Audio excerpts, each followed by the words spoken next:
Hey again, well, actually not hey again, it's Princess Smolensk here, and I am going to bring you a Rome Total War commentary. So as you can see, I'm going to be playing as the S.P.Q.R. Romans, and my opponent will be playing as Germania. So this will be my first video on my second channel, Princess Smolensk, and I'm kind of excited to give it to you guys. Very interesting battle.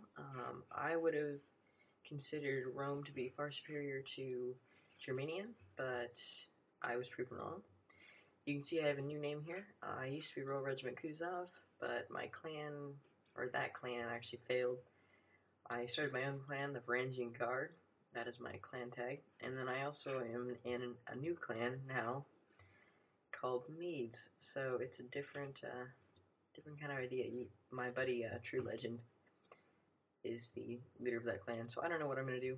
I don't really care. I'm not into the politics. I'm just into playing. Yeah, so anyways, my army build consists of 3 units of light auxilium on the front, off skirmish mode, 2 units of legionary cohort in loose formation, and three units of urbans here. They have 2 experienced chevrons, 2 legionary cohorts, legionary first cohorts, and then I also have 5 units of Praetorian cavalry and 1 unit of Roman cav. And these 4 archer auxilia up in front with gold attack. So I've been trying some new kind of builds here, like my cavalry all have 3 chevrons instead of gold attack, gold defense. That really didn't pay off for me. My opponent, Agent of Rome, has brought 6 units of Gothic, and they have gold attack, gold defense. So you'll notice right off the bat that Agent of Rome does not have any sort of missile unit at all. And I initially laughed at this, that he was trying to get in my clan. At this point, I was testing him to see if he could do it. You'll see some good usage of general sniping in this battle, and then also good strategy like on forming up on the sides of your opponents on their flanks and trying to get an advantage that way.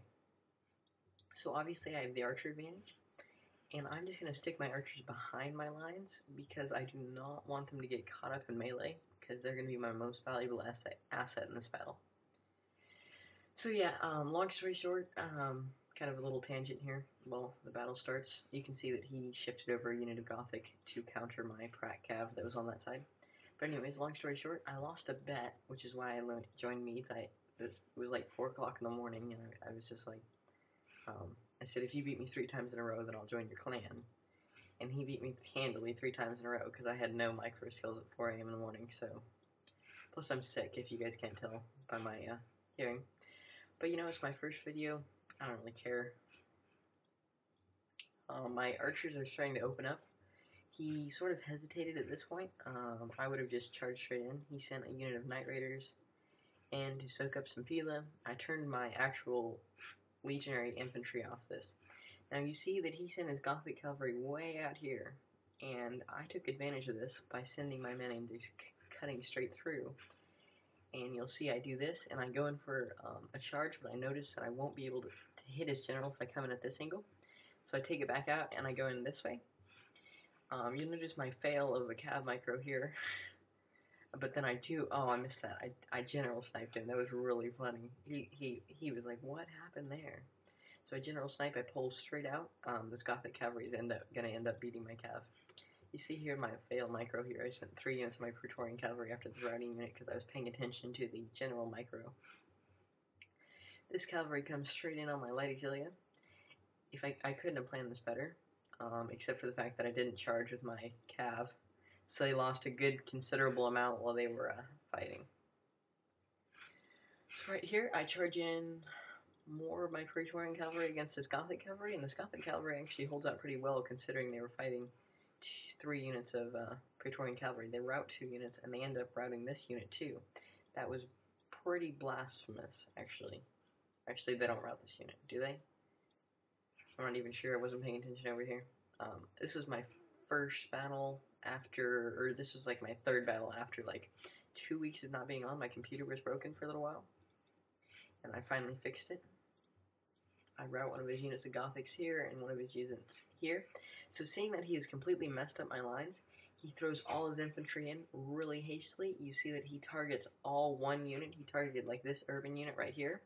So he gets all his men caught right here, which is exactly what I want. You notice how he leaves his berserkers out here? Very, very smart move considering I don't have any cabs. If I would have had cav, that wouldn't have been a smart move, but since I don't, very smart move. He comes in here for a flank shot on my light auxilia. Didn't really need to do that because they were going to rout anyways. I would have saved the shot for the urbans. Here, my urbans are getting overwhelmed, but you can see that my general's unit is helping him out by throwing some nice bouts of Pila onto these guys. Here, the berserkers come in, and this, I mean, if he would have just left it without the berserkers, then he would have lost. But these berserkers change the tide. You can see they just absolutely decimate my legionary first cohort over here. And I try to throw some Pila at it. Doesn't really work. He's broken through my center, but I do have the left flank, so that is to my advantage. You can see the absolute just chaos that is ensued, and Germans do really well in chaos. So I was trying to control the battlefield here. My archers are still doing a great deal of damage here. I'm trying to rout this chosen axeman unit before it can hit my archers, but to no avail. My general's unit, I should have just ran away with my general's unit because they just got mauled. I don't even think I killed like 2 Zerks or 4. I actually killed 4. That's pretty decent. But so basically right now I have no melee infantry left. But I know that some of them would come back from routing, like my general's unit would come back from routing.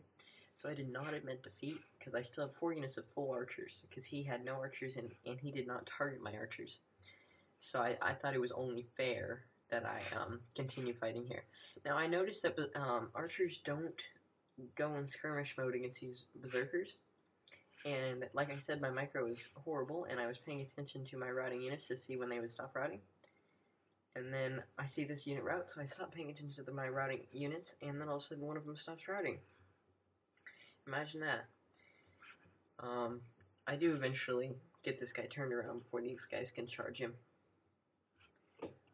Right here, I do a little sacrificial archer thing going on here. I leave one of them over here, and then the other one's going to get just behind that. My general stops routing, and I turn around my legionary cohort just in time, but they do rout in the face of many good men. And this guy's micro was actually really good in this battle, minus this. If you would have kept these men over here.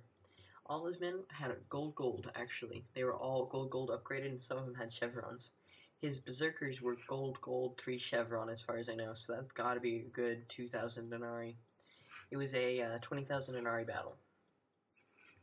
So right here, my general takes on these units, but I do have archer support. Let's see if they fire a volley. It doesn't even matter. These guys rout anyways. So right now I have 3 units of archers and 2 units of legionary first cohort over here, really depleted. And then way yonder, I have 1 unit of archer auxilia that is being chased by 3 units of heavily depleted knight raiders and chosen axemen. These guys all had gold. So it was a very deadly army. I was really shocked that he did not have any missile troops and he caused that much damage to my army. So I did let him in my clan just because that was really impressive. I've been playing with him for a little bit. He's not very active on Mac, but you know.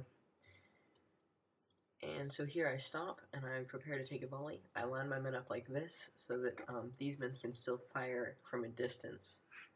And he's going here to cut me off, but seeing that I stopped, it doesn't really make a difference.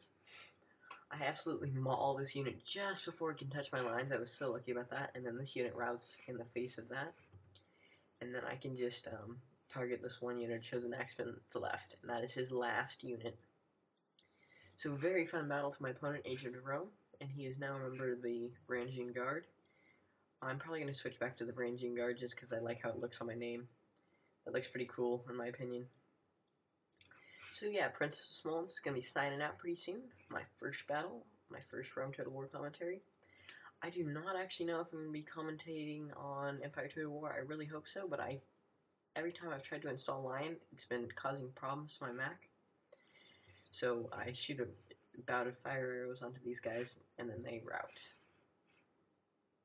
Let's see if I can take one more volley on them. Nope. So you can see the kills were almost exactly even. I did have a lot more men remaining, though. It was just because I deployed a lot more. So he went for a qualitative army. And on the Mac, it's a little more glitched than PC. You do not want to go for quality. Unless it's like a really 30k or something like that, obviously. So my most kills came from my Archer Auxilia, and then my second most, well, all these guys got pretty even kills except for these Legionary First cohorts. My general got 114 kills, but he also sustained 100 kills, or 100 casualties. So yeah, good game to my opponent, Agent of Rome, and I'm going to be signing out here. Thanks for watching, YouTube.